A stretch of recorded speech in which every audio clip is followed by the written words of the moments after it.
We're avid fans of reading aloud. We do it for connection. We do it for academic purposes. We do it because we love our kids, we love stories, and we know it's one of the greatest gifts we can give our children. But what impact does reading aloud have on a child's brain structurally, physically? We're talking about it today on this episode of the Read-Aloud Revival. You're listening to the Read-Aloud Revival podcast. I'm your host, Sarah McKenzie, homeschooling mama of 6 and author of The Read-Aloud Family and Teaching from Rest. As parents, we're overwhelmed with a lot to do. It feels like every child needs something different. The good news is you are the best person to help your kids learn and grow, and home is the best place to fall in love with books. This podcast has been downloaded 7 million times in over 160 countries. So if you want to nurture warm relationships while also raising kids who love to read, you're in good company. We'll help your kids fall in love with books, and we'll help you fall in love with homeschooling. Let's get started.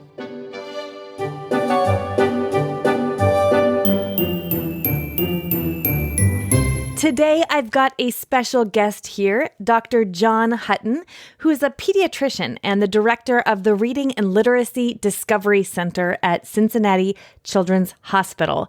His research will shed some light for us on what happens in our children's brains when we read aloud to them, what physically, structurally happens as seen on an MRI. It's kind of amazing.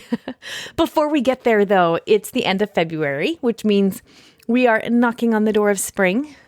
As I look out the window and see it does not look anything like spring, for some of us who live where it's super cold, we're not really knocking on anything yet. But spring is around the corner, they tell us, even if it doesn't quite look like it outside your window. One of my very favorite things to do at the beginning of a new season is tell you about what's coming next in our family book clubs and wow writers on writing workshops and all of our lineup at RAR Premium. RAR Premium is our online community that helps your kids fall in love with books and helps you fall in love with homeschooling. We do this through monthly family book clubs. They're excellent for kids of all ages, and a mama book club that we do once a season, and then writing workshops taught by published authors because we love to learn the art and craft of writing and teach our kids the art and craft of writing from writers themselves. And then also through this is probably our community's favorite resource. It's called Circle with Sarah and member huddles. These happen on the first Friday of each month.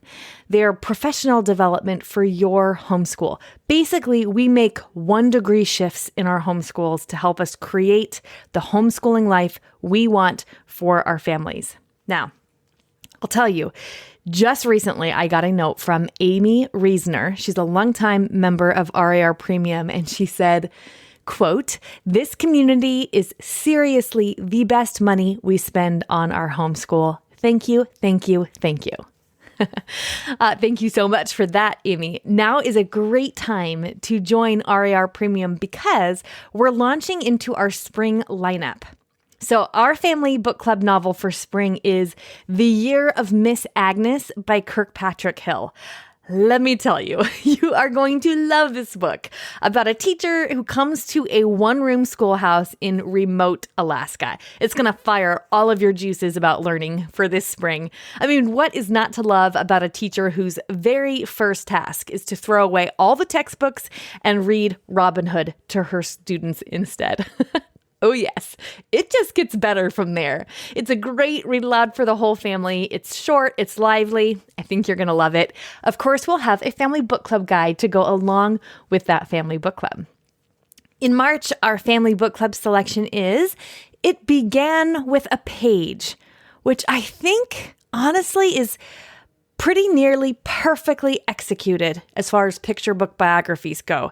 This one tells the story of Gyo Fujikawa, an American illustrator of Japanese descent.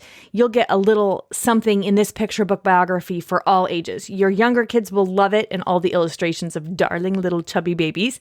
And the back matter is something you don't want your older kids to miss. Lots of historical references and some really good tie-ins there. So the author, Kyo McClear, will come to RAR Premium at the end of March to answer your kids' questions all about It Began with a Page. Our April Family Book Club selection is this exquisite new picture book I got a sneak peek of. Oh, you're just going to love it. It's by one of our favorites, Barb Rosenstock. She's been here on the podcast. She's been in RAR Premium lots of different times.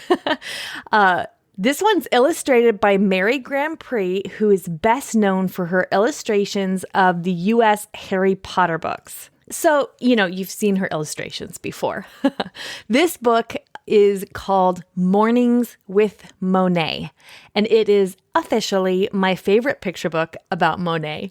We're going to get a chance to meet Mary Grand Prix, the illustrator, and ask her about what it was like to illustrate Monet's work, which she needed to do for this picture book. And we've also got some special chalk pastel lessons where your kids will get to paint their own Monet-inspired work.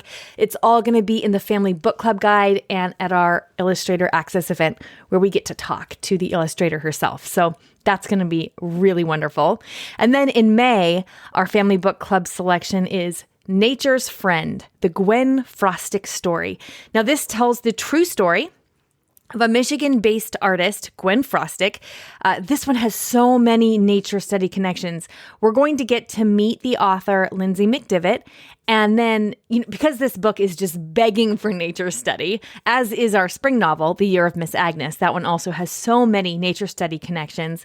We've invited Cindy West to come do a literary nature study workshop with us with tie-ins to our book clubs. Seriously, you guys, so good. I'm so excited about this. It's going to be great. I cannot wait. And that's going to be for kids of all ages. So whether you've got 5, 6, 7-year-olds, or you've got teenagers, you're going to want to join in for that. It's going to be so good. You've heard me say before on the show how much our RAR Premium families love our program called WOW, Writers on Writing. And this is because kids love to learn the art and craft of writing from real writers, right? This season, we have Jonathan Rogers coming to teach our 10 to 16-year-olds how to show, don't tell in their writing. And that's something they're going to hear about their writing probably forever. Show, don't tell. What does that mean? How do we do it? Well, Jonathan Rogers is going to teach us how. And then poet Irene Latham is coming to teach our 7 to 14-year-olds how to write a nonet poem. So fun. This is a form, a poetic form that will be so much fun. This class is going to be a lot of fun, and it might surprise your kids at how poetic they can be. It's going to turn poetry on its head for your kids, I think, because these nonets are just a lot of fun. Irene's got a whole book of them, and she's going to teach us a workshop on writing our own.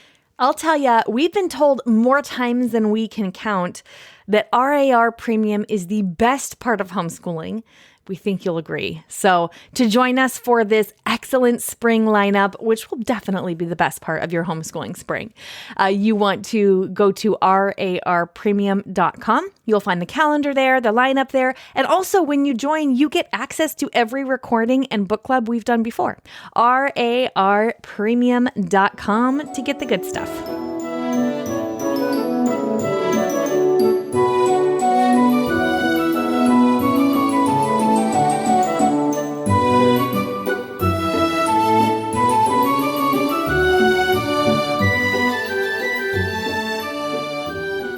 Dr. John S. Hutton is a pediatrician and director of the Reading and Literacy Discovery Center at Cincinnati Children's Hospital.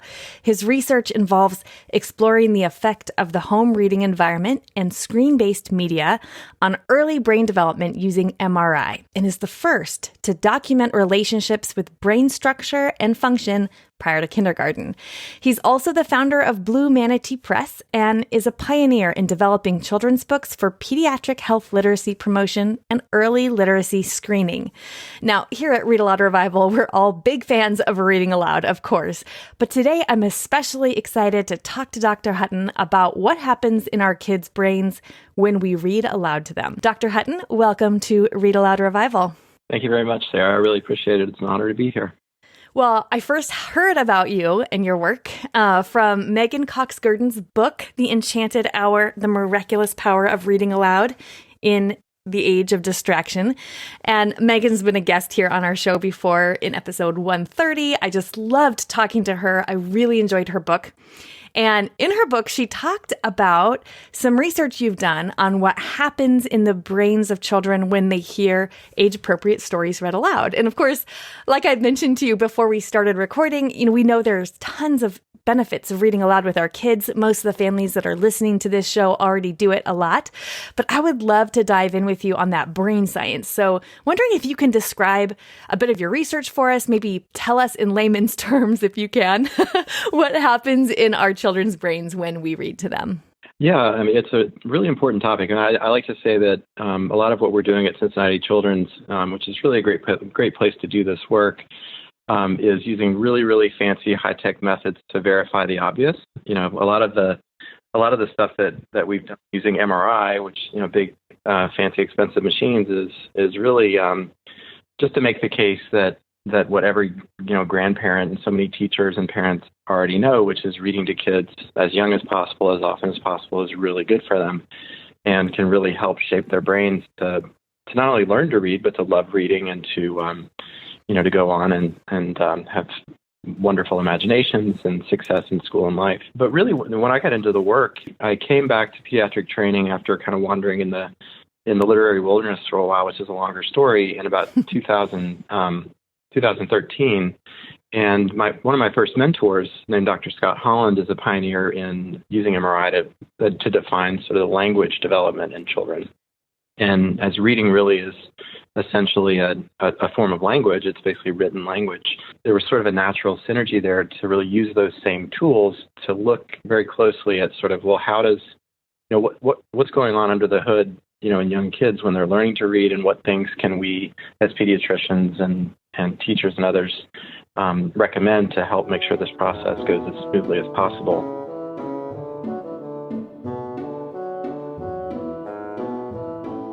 Okay, so I'm interrupting a little bit, and I'll tell you why. Dr. Hutton is going to give us a lot of awesome information in this episode, really interesting information about what happens in our kids' brains when we read aloud.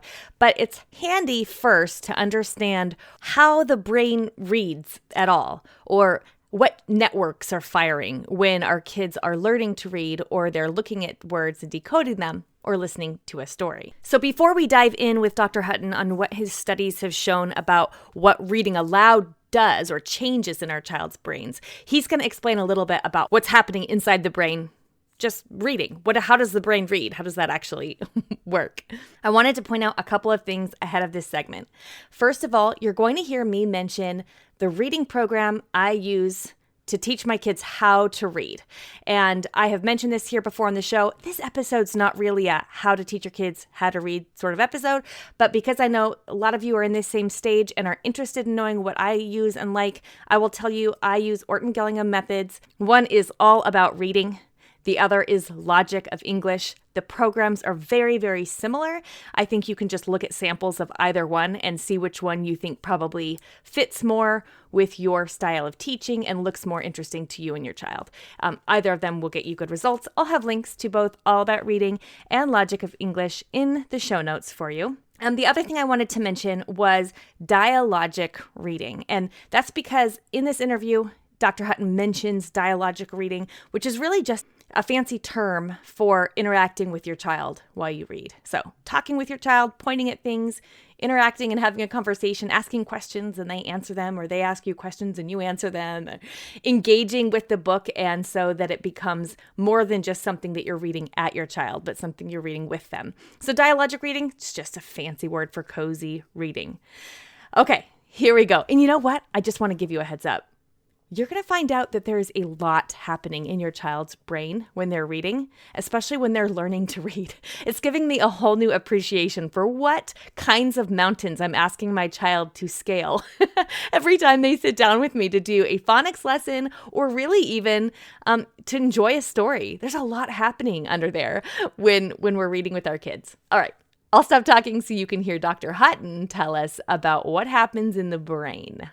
Reading is not something that humans are sort of naturally hardwired to know how to do. We have a lot of skills that are based in our brain that do have sort of existing networks like language and vision and executive function and attention. The amazing thing about it is that in order to figure out how to do it, our brains actually repurpose these other networks and basically fuses them together. It's been called neural recycling. You have to have the language network cooperate with the vision network and cooperate with the attention network. And all this really has to come together to form an efficient, what we call functional reading network. But it's not automatic. It really has to be trained to do that. Reading lots of stories, helping them, to kind of figure out, connect the pictures with the words, the more that we're actually training these different parts of their brains to work together to eventually know how to read on their own. The different parts of the brain that are involved with learning how to read sort of, first you have to stimulate them independently. So for example, language is the foundation of reading. I mean, reading is essentially a form of language. So first, kids are developing conversation skills. They're talking about not just books, but just talking with caregivers and building up that language network. Then, by sharing books, they start to kind of integrate that with visual things like pictures in a story, and then eventually learn how to imagine scenes in a story. And they're bringing in their sort of imagery part of their brain and connecting that with language. And then attention, just the more practice kids have, the more they can pay attention to stories. And then that part of their brain kind of connects with language and vision. And when kids are learning, it's not quite as automatic. They're still having to learn sight words, and they're learning how to connect meaning of the story and imagine scenes. But then the more they practice, the more efficient their brain gets. And eventually they're off to the races and reading stories by themselves and understanding what's going on. And, that's how you kind of get from Goodnight Moon to Harry Potter. It's just a lot of practice kind of training these different parts of the brain to work together.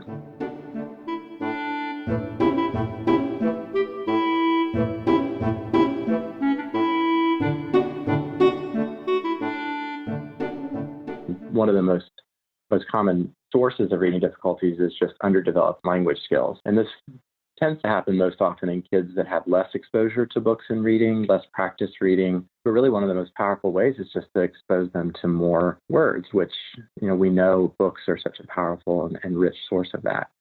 Another common source of reading difficulties is what we call, phonological skills. This is a part of the brain that's involved with sort of taking sounds apart and putting them back together. And we know that certain times some of the connections in that part of the brain can be less well developed. And these are the kids that struggle with sounds of words. And most commonly the kids that have what we call the classic dyslexia. So this makes a lot of sense to me, especially because, in a lot of programs that we use with our kids, I know the one that I use to teach my own kids to read is based on the Orton-Gillingham method. And so there's, these short phonics lessons that we do every day, like 10 or 15 minutes. And then, but the curriculum really recommends that you spend more time reading aloud to your child than you are working on the phonics. And I can kind of see how that both of those things are really important to get everything firing and constantly growing. And because it sounds to me like, if we focus too much on one or the other, just reading aloud and not helping our kids with that phonological awareness and understanding how words work together, how sounds work together to build words, then they might be missing something that could make reading easier for them later on. But if we focus too much on the phonics and we're not reading aloud a lot, then we're missing another component that could make reading easier and more pleasurable later on. Does that sound right to you? That's brilliant. That's absolutely right. There's the mechanics of reading, which is sort of the, what you said, the nuts and bolts of taking words apart and putting them back together. And then there's that sort of fluent, sort of more enjoyable aspect of reading. There's also the importance of, this is pretty interesting, the difference between sort of the phonological skills, which are sound-based, and the visual skills, like with sight words, for example. And actually another part of the reading network that's really amazing is, there's a part of the brain in the back, in sort of the visual network. It's called the visual word form area. Through reading, train it to recognize words and letters. And it gets it's a very fast way. When kids go from sounding out words, which is kind of slow, they're kind of taking their time. I mean, they're having to sort of figure it out, but then eventually they're training that visual part of the brain to just recognize those words automatically. And that's when they get fast at reading. They don't have to sound out the words as they go anymore. They just, they're off to the races.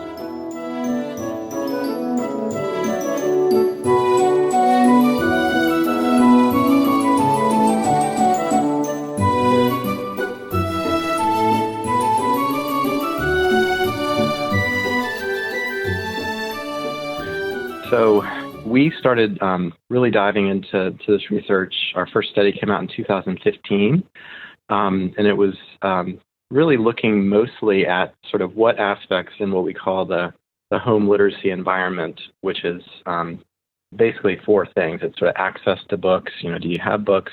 Do you go to the library?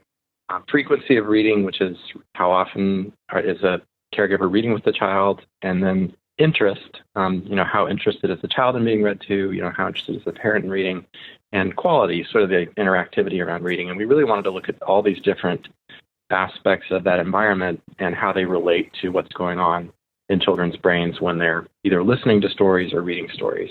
So the first study that came out, basically looking at a composite measure of home literacy environment, which is sort of a combination of how many books are at home and how often the family reads together. And then we had a group of kids that came in for MRI, and they listened to stories in the scanner. It's called a story listening task, which is basically hearing a series of stories.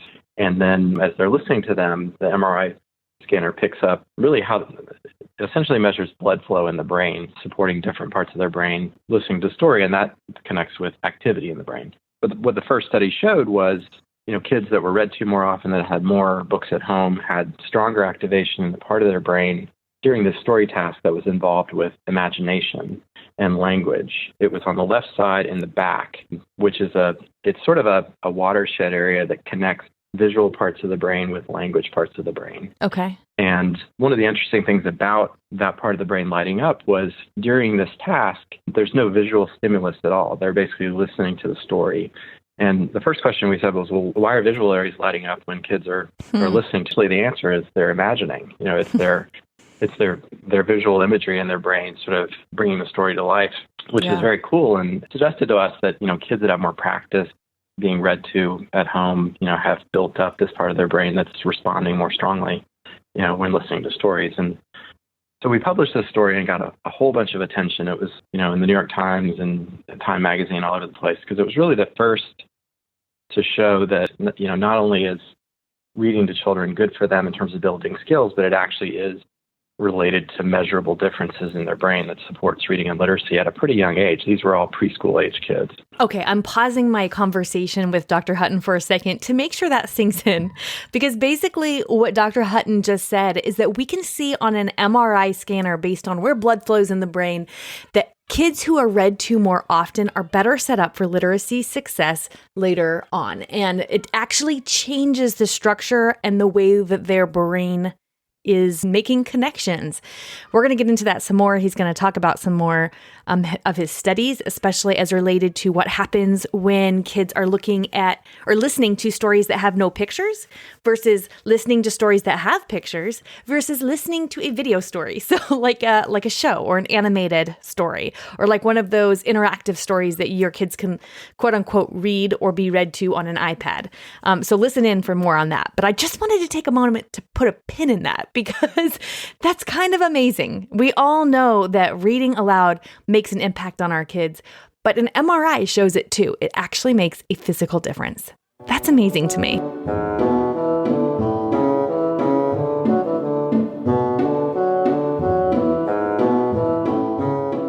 What happens when you kind of bring increasing amounts of visual stimulus into the equation, during a story? So starting with audio, okay. And the type of study we were looking at was a little bit different. It was called a connectivity study.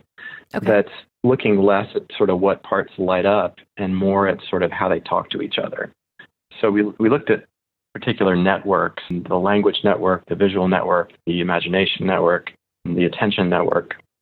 And we wanted to see, well, how do these different networks sort of sync up during these different story formats? And we got three different books that were all by the same author, wonderful author named Robert Bunch, who you may have heard of, Canadian. Yes, everybody who's listening, you know his work because you know I love you forever, I like you for always. We all know that one. There you go. So he, the cool thing about his work is he actually has a website where he's read all of his stories aloud. So in the study, we wanted to kind of control for that, to have all the books read by the same author, the same kind of book, same reader. We wanted to control for that variable. So it wasn't, the differences we found weren't less likely to be related to like, well, this book is more interesting than that one. What we found in the different formats was that in the audio format, there was integration of the networks, but there was a little more evidence that there was more of a strain going on, that the networks were having to kind of work a little bit harder to sort of connect. It's a little bit complicated, but the language network was straining more. There was more activity on both sides of the brain, which is something you see with kids that have either lower abilities or the content they're hearing is a little bit hard for them. Mm-hmm. But then with the illustrated format, there was a really nice balance where all of a sudden, the language network kind of seemed to be more efficient. There was a nice connections between language and visual, imagination, and really it was this sort of optimal sort of balance between all these different networks during the story. But then amazingly, during animation, it was almost like the networks just kind of split apart, and there was a fairly anywhere from like a 50 to 80% drop in sort of how much they were talking to each other, and there was a real focus on the visual network. And the way we interpreted that is that during the animated story, the stimulus was so visual and moving all over the place that the brain was really forced to sort of focus on the visual aspect without really as much engagement of the language or the imagination. And probably imagination was probably less important because the visual was just was doing a lot of that work.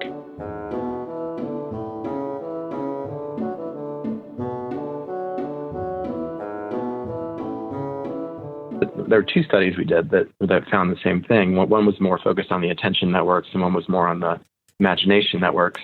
We sort of summarized the studies as suggesting a Goldilocks effect, where audio seemed a little too cold at this age, and then animation seemed a little too hot, and illustrated storybooks were kind of just right. The reason being is that scaffolding question. It's like, it could be that not that audiobooks are bad at all, but just that they're just a little hard at that age because, let's say a child is listening to an audiobook and it says, the rhinoceros went to Africa, and the child's never seen a rhinoceros before or something. Then they kind of thinking like, what is that? And they're kind of wondering. Meanwhile, the story keeps going. And so there's just a little more of that it's just harder. And right, their bank of their knowledge of the world or their experience with different images or sort of their library of awareness of different things in the world is more limited until they get older, right? Exactly. That's exactly right. And then the pictures just give them that little extra bit. So if it's a picture book and it says rhinoceros and there's a picture of a rhinoceros, they're like, oh, that's what a rhinoceros is. And then, from then on, they've kind of got that encoded, and that's probably why kids love picture books at that age. It's just, they get little extra cookies here and there to kind of show them what's going on, but then their imagination takes it the rest of the way. Whereas in animation, there's a real tendency for the animation to do so much of the work that it sort of takes the child out of the equation. Not totally, but just, reduces the amount of work they have to do. So really our take-home message was, we think that, not that all animation is bad and it's, whatever, but just at this age, it seems like those classic just picture books are probably the best way to get these different brain networks talking to each other and sort of syncing up to support that process. Yeah, which makes sense also with, I think, when we just kind of watch how our kids naturally respond to, if we try to introduce, let's say, reading aloud a novel, like Little House on the Prairie or something, to a child who is younger than is really ready for it, who maybe doesn't have quite the visual bank in their visual library in their mind of the images and that they might need to call on to be able to imagine that well. We can tell because they sort of get antsy. They're not really interested, and I can see it in my own kids. I'm thinking of my 7-year-old twins, especially just at the moment. If they're watching a show, you can almost kind of see in their eyes like a glazed over kind of ness. I'm sure that's the scientific term. That doesn't happen when we're reading a picture book. I can see it in their eyes. I think I can see a different kind of attention or connectedness or something. So it makes sense to me, just as a mother, it makes sense to me to say, oh, that's what's happening in their brains. When I'm reading something that doesn't have images, it's harder for them to call up the images themselves. Not impossible, but more work, right? And when I'm reading them something that has illustrations, they're able to really just take it all in. And I think let me see, I underlined it in Megan's book. When the children were listening to the story while looking at pictures, their brain networks were helping each other, reinforcing neural connections and strengthening their intellectual architecture, the delicate filaments of that floating sea creature. Their brain was just like making all those firing connections. And I can tell that. I can see it in my kids. So I think I just feel like, validated in being like, hey, when we notice that thing about our kids, that they're either getting fidgety or glazing over when they're staring at a screen for too long, that's a thing. I mean, what you're seeing when you try to redirect a child, if they're watching TV and glazed over and you talk to them, you're like, hey, Michael. Yeah. It just takes a lot to get them pushed off of that and to get their ventral network to redirect them. So that is actually those two networks operating in real time.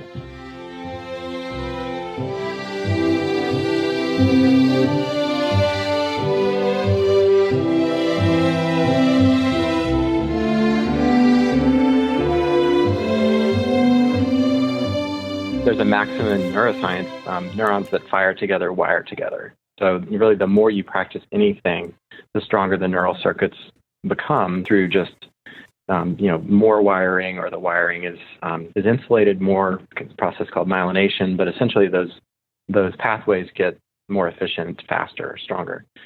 So the amount of reading does matter a lot, but the other part that's also important is the quality, sort of the interactivity around reading, and it's often called dialogic reading, where not only is the child being read to, which is coming at them, but that the child's invited to participate in the story, and that they're asking questions and they're talking and they're exercising their vocabularies. And our first study really showed that more stories, more frequent, certainly does seem to benefit the imagination areas of the brain. But then a second study where we looked more at the quality, the amount of interactivity in a group of parents with their kids at the same age, these were 4-year-olds, we found that those kids that had more interactive reading had a increased activity in a different part of their brain on the left, but more involved with talking, more involved with the process of using language, and probably eventually with writing. It's a composite. The reading is such a nuanced thing where there's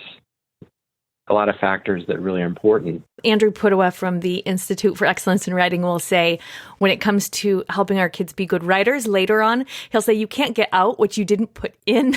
And so he's talking about how important it is for us to put in really good language, because you can't expect your child to write eloquently or with good grammar and syntax and word choice and diction and all that if you haven't, if they haven't had that language put into them over the years. So that makes sense to me.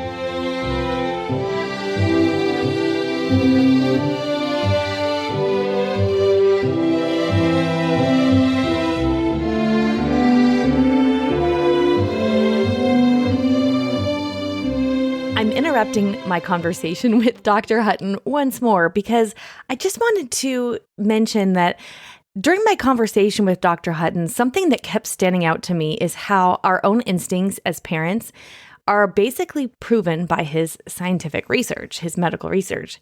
And that really just helped me remember how important it is for us to trust our gut as moms and dads and caregivers of our children. I mentioned when I was talking to Dr. Hutton that if I tried to read a really long narrative to my youngest kids, really young kids, especially if they're, 2, 3, 4, 5, before they're really ready, before they have that bank or that library of images that they can call upon, then they're not really interested because they don't have what they need yet to create the visual imagery that goes along with that narrative text. But then if you read to them a picture book, they're all in, totally engaged. And then if we put our kids in front of something that's animated, I don't know if you've noticed it, but like I mentioned to Dr. Hutton, I can see my kids' eyes glaze over, almost like they're checking out on some level. So the fact that we notice this about our kids, and then his research really shows that speaking of the brain, what we can see in an MRI, we know that something is happening different in the brain based on whether or not our kids are fully engaged or not. So anyway, I just thought it was worth pointing out that it's worth following your gut. You know, when you're watching your kids, if you've got a child who seems kind of disinterested when you're trying to read a longer text that doesn't have any illustrations, maybe you're trying to move into novels a little earlier than would be best for your child, and you can stick with picture books for a lot longer, and they're still going to get so much out of that. In fact, based on his research, it sure sounds like their brains are going to be firing on all cylinders when you pair really good narrative text with illustrations. So we say it all the time at Read-Aloud Revival, you can't stay with picture books too long. There is nothing to gain from moving up to chapter books or novels early, because usually the language, the diction, the grammar and syntax of a picture book text is actually more elevated than that in a novel or chapter book. And so there's nothing that a novel can give your child that a picture book can't. So this is just one more vote in the column of stick with picture books for longer. And especially if you're wondering, if you're starting to get concerned that you think, man, I wonder if I should be reading longer narrative text to my kids that's not illustrated. I hope that this episode is helping you see that your child's brain is firing on all cylinders, even better when they're looking at illustrations and listening to you read aloud or listening to an audiobook. So good stuff here.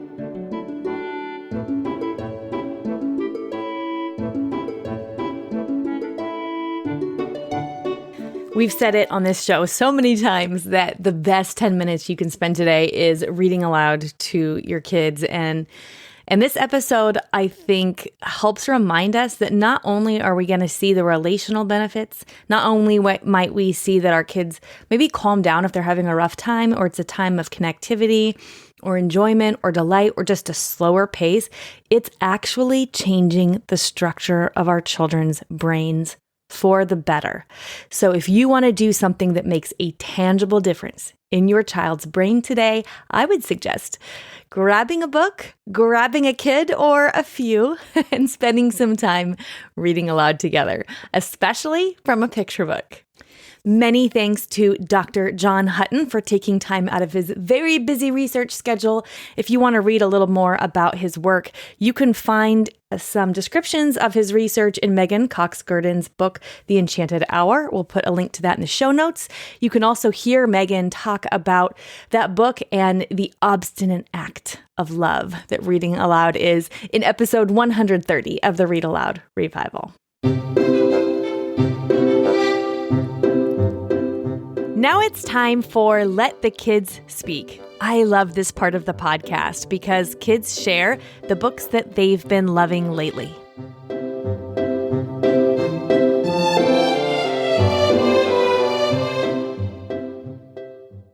Hi, my name is Lene. I am almost 10 years old. I live in Raleigh, North Carolina. My favorite book is Guts by Raina Telgemeier.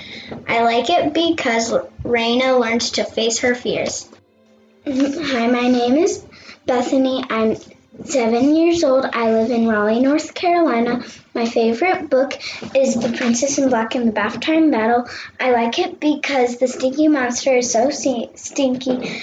It's my favorite because the Princess Magnolia has a secret identity to turn into the Princess in Black.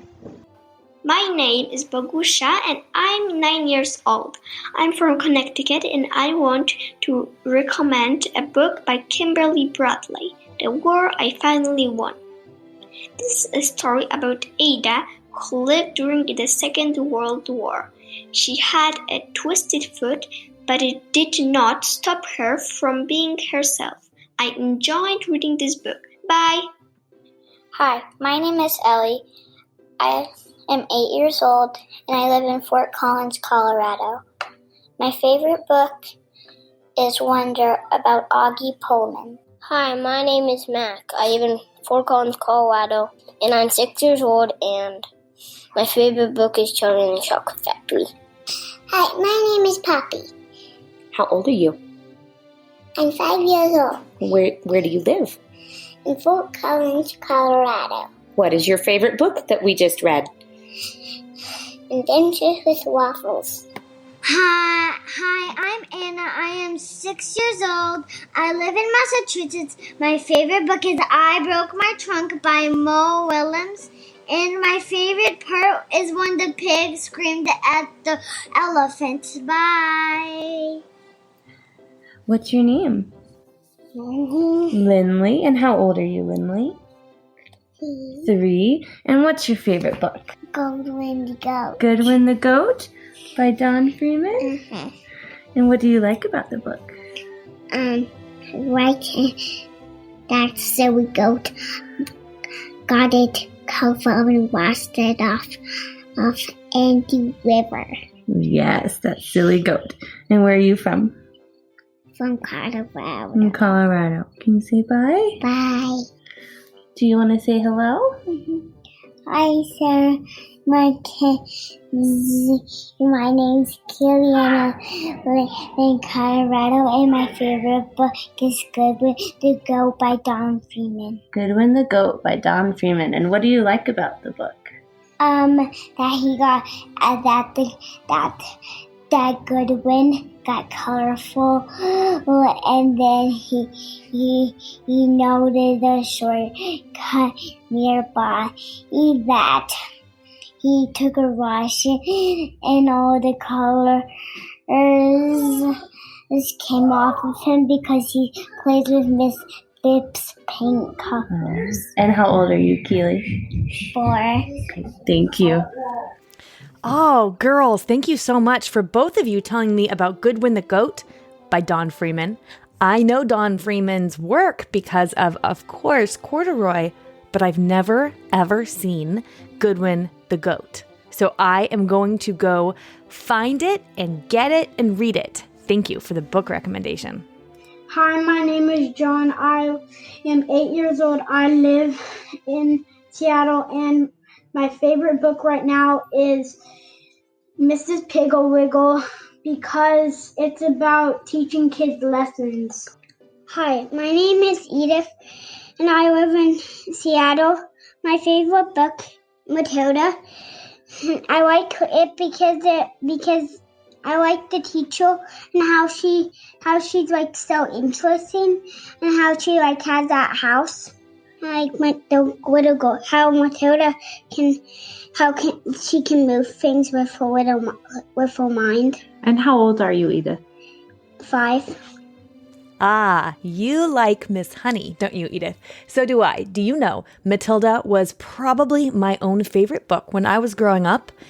And I don't think I was as young as you. I think I was a little older than you when I first read that book.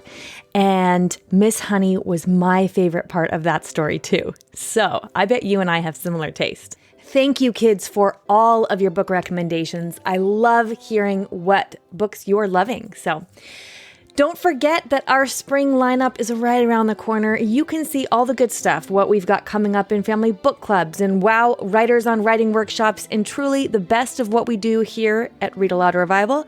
It's all at RARpremium.com. I'll be back in 2 weeks with another episode for you. But in the meantime, you know what to do. Go make meaningful connections with your kids through books.